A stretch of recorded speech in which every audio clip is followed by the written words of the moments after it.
ایک ڈائریکٹو جو ہے، ایک ہدایت نامہ جو ہے وہ گورنمنٹ کی طرف سے اشارہ کی جانب سے جاری کیا گیا ہے، اور اس ڈائریکٹو میں پولیٹیکل اسائلم کے کیسز کے بارے میں کچھ ہدایات دی گئی ہیں ججز کو، امیگریشن ججز کو، اور انہیں یہ کہا گیا ہے کہ جو اسائلم کے کیس ہے انہیں مکمل کرنا ہے، اور اگر کوئی بھی کیس لیگلی ڈیفیشینٹ ہے تو اس کو فارغ کیجیے، اور ہمارے پاس اتنا وقت نہیں ہے کہ ہم ان کو مزید وقت دے سکیں اپلیکینٹس کو، اور بغیر کسی سنوائی کے، بغیر اس کیس کی پروسیڈنگ ہوئے ہوئے، بغیر اس کیس پہ بحث ہوئے ہوئے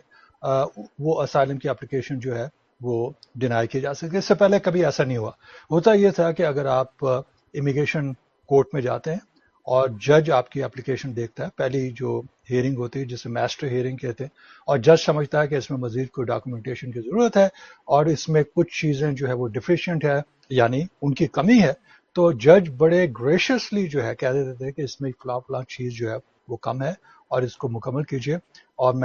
ہم آپ کو دوسری ہیئرنگ کی ڈیٹ دے رہے ہیں، دوسری ہیئرنگ پہ لے کے آئیے۔ اور اس میں عموماً یہ ہوتا تھا کہ ایسے لوگ کے جن کے پاس ریسورسز نہیں ہیں اور جو فری سروسز ہیں لائرز کی وہ اویلیبل نہیں ہے، تو انہیں خاصی محنت کرنی پڑتی تھی۔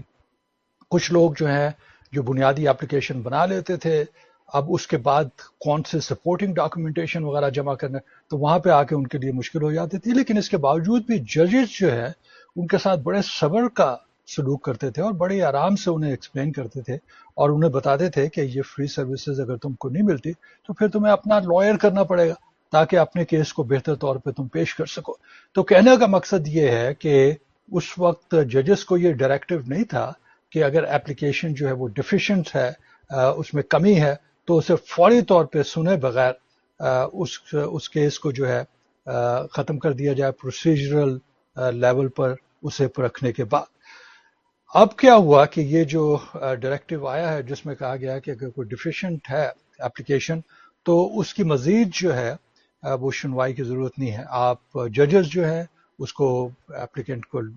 بتا سکتے ہیں کہ اس کی اپلیکیشن جو ہے ڈیفیشینٹ ہے، اور اس اپلیکیشن کو آپ ریجیکٹ کر سکتے ہیں، اس کو ڈینائی کر سکتے ہیں۔ تو یہ ایک بہت بڑا میں سمجھتا ہوں کہ نیگیٹو اسٹیپ ہے جس کی وجہ سے لوگوں کو بہت سی مشکلات کا سامنا کرنا پڑے گا، کیونکہ میں نے ایسی بھی اپلیکیشنز دیکھی ہیں جن لوگوں نے خود تیار کی تھی کہ اس میں جو اسائلم کی جو اپلیکیشن اٹ سیلف، اس میں دو دو تین تین سطریں مختلف جگہ پہ لکھی ہوئی ہے، اور اس کے بعد پھر کہا گیا کہ میرا اسٹیٹمنٹ جو ہے ساتھ اٹیچ ہے، اس اسٹیٹ میں بھی کچھ گراؤنڈز جو ہیں وہ نظر نہیں آتی۔ اور اگر انہی لوگوں کے ساتھ، میرا اپنا ایکسپیرینس ہے کہ اگر ان لوگوں کے ساتھ آپ بیٹھتے ہیں تو پھر آپ کو اصل شکل اور صورت نظر آتی ہے اس کیس کی، کہ جس وقت آپ اپنے کلائنٹ سے سوالات پوچھتے ہیں، کیونکہ انہیں تو پتہ نہیں ہے کہ کن گراؤنڈز کے اوپر اسائلم کا قانون جو ہے وہ کام کرتا ہے۔ تو میں سمجھتا ہوں کہ یہ ایک ایکسٹریملی نیگیٹو قسم کا ڈائریکٹو ہے ایڈمنسٹریشن کی جانب سے ججز کو۔ میں سمجھ سکتا ہوں کہ اس وقت ملینز میں کیسز جو ہے وہ پینڈنگ ہیں، تقریباً 4، آپ اندازہ کیجئے کہ 4 ملین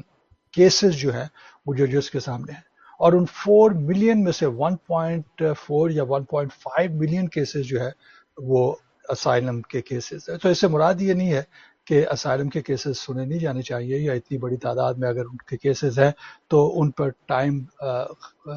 انہیں ٹائم نہیں دینا چاہیے۔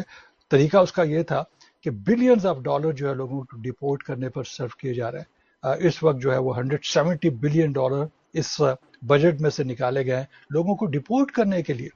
اور اگر اسائلم کے کیسز ہیں اور ایسے لوگ جو ہیں پرامن ہیں، کبھی انہوں نے کوئی جرم نہیں کیا ہے، اور جس طرح سے امیگرینٹس کے خلاف پروپیگنڈا کیا جاتا ہے کہ جناب یہ تو یہ ہیں اور یہ وہ ہے، یہ کرمنل ہیں، یہ ریپسٹ ہے وغیرہ وغیرہ، تو ان کا پورا بیک گراؤنڈ جو ہے وہ جانچ پڑتال کی جا سکتی ہے اور اسکروٹنی کے ساتھ۔ اور اس وقت بھی جو ہے جب بھی اسائلم کے کیسز جمع کیے جاتے ہیں اور خاص طور پہ امیگریشن کے کیسز، تو ان لوگوں کی بیک گراؤنڈ کو جو ہے بڑی اچھی طریقے سے دیکھا جاتا ہے۔ تو یہ کہہ دینا کہ اگر کسی کی اپلیکیشن میں تھوڑی سی بہت کمی رہ گئی، اس کو موقع نہیں دینا چاہیے کہ وہ اپنی اپلیکیشن کو جو ہے درست طریقے سے تیار کر کے فائل کر سکے اور فوری طور پہ اس اپلیکیشن کو ختم کر دیا جائے۔ میں سمجھتا ہوں کہ یہ ایک بہت برا ڈائریکٹو ہے۔ اب دیکھیے اس میں جو ڈائریکٹو کی نوک پلک ہمارے سامنے آئے گی تو پتہ چلے گا کہ اس میں اور کون سی چیزیں شامل کی گئی ہیں. لیکن یہ بات بالکل اپنے ذہن میں رکھ لیجئے کہ اگر آپ نے اسائلم کا فائل کرنا، اور کبھی بھی یہ مت سوچئے کہ کوئی بھی ایسی بات اس اسائلم کی اپلیکیشن میں فائل جمع کر کے آپ لے سکیں گے کہ جو درست نہیں ہے. کبھی بھی کسی صورت میں بھی اسائلم کا کیس داخل کرتے ہوئے کوئی بھی مسٹیٹ مت کیجیے، مس ریپرزنٹیشن مت کیجیے، کیونکہ اگر ایسا ہوتا ہے تو اس کا نتیجہ یہ ہوگا کہ آپ کی نہ صرف اپلیکیشن جو ہے وہ ڈینائی ہو جائے گی، بلکہ جو فالس فریولس اسائلم اپلیکینٹس اپلیکیشن جاتی ہے اس کے بہت ہی نیگیٹو قسم کے جو ہے اثرات مرتب ہوتے ہیں. اور اس کی وجہ سے آپ آئندہ اگر آپ کے پاس کوئی اور راستہ نکل آتا ہے اور آپ اس کے ذریعے سے گرین کارڈ حاصل کر سکتے ہیں، تب بھی آپ کے لیے وہ گرین کارڈ لینا ممکن نہیں ہو سکے گا. میں چھوٹی سی ایک مثال دے دیتا ہوں کہ لیٹس سے کہ آپ کا اسائلم کی اپلیکیشن فائل ہوئی ہے، آپ کی اسائلم کی کیس میں جو 90% یا 99% چیزیں جو ہے وہ آپ نے درست لکھی ہوئی ہیں، لیکن 1% اس میں جو ہے آپ نے غلط چیزیں شامل کی گئی ہے، مٹیریل میٹر ہے وہ، اور آپ کی اسائلم کی اپلیکیشن جو ہے وہ فریولس قرار دے کر اسے ڈینائی کر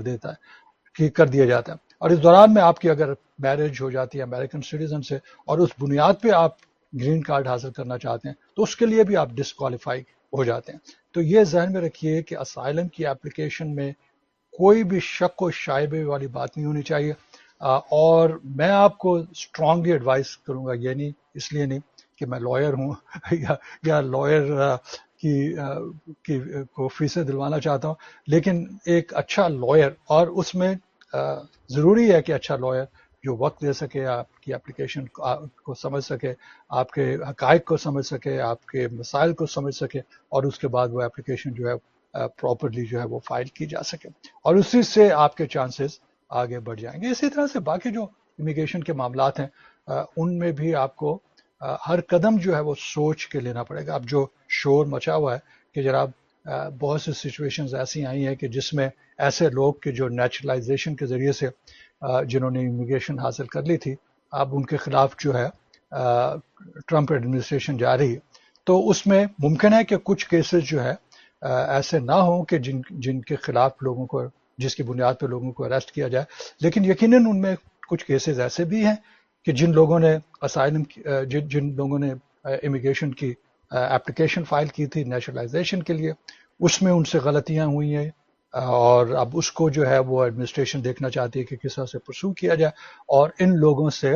ان کی نیچرلائزیشن جو ہے وہ واپس لی جائے. اسی ضمن میں ایک چھوٹی سی اور میں بات کر دوں کہ اگر نیشنلائزیشن کو ختم کرنے کے لیے ایڈمنسٹریشن کوئی اقدام بھی کرتی ہے، تو آپ کے پاس یقیناً یہ موقع ہوگا، اور آپ کے پاس جو ہے آپ کو یہ اپرچونٹی دی جائے گی کہ آپ یہ ثابت کر سکیں کہ جو مس ریپرزنٹیشن تھی، جو یہ انلیگل ایکٹ تھا، وہ مٹیریل نہیں تھا، وہ مس ریپرزنٹیشن ایسی نہیں تھی کہ جس کی بنیاد پہ آپ کے کیس کا نتیجہ مختلف ہو سکتا. کوئی ایسی بات نہیں تھی کہ اگر وہ ریویل بھی ہو جاتی اور امیگریشن کے سامنے ہوتی، تب بھی آپ نیچرلائزیشن کا حق رکھتے تھے اور آپ کو نیچرلائزیشن مل جانی چاہیے تھی. تو یہ ایک علیحدہ موضوع ہے، اس پہ پھر بات کریں گے، لیکن اس سوال کو میں تفصیل سے بیان کرنا چاہتا تھا کہ یہ ڈائریکٹو جو ہے ڈپارٹمنٹ آف جسٹس کا جو ججز کو بھیجا گیا، اس کے کیا اثرات مرتب ہوں گے.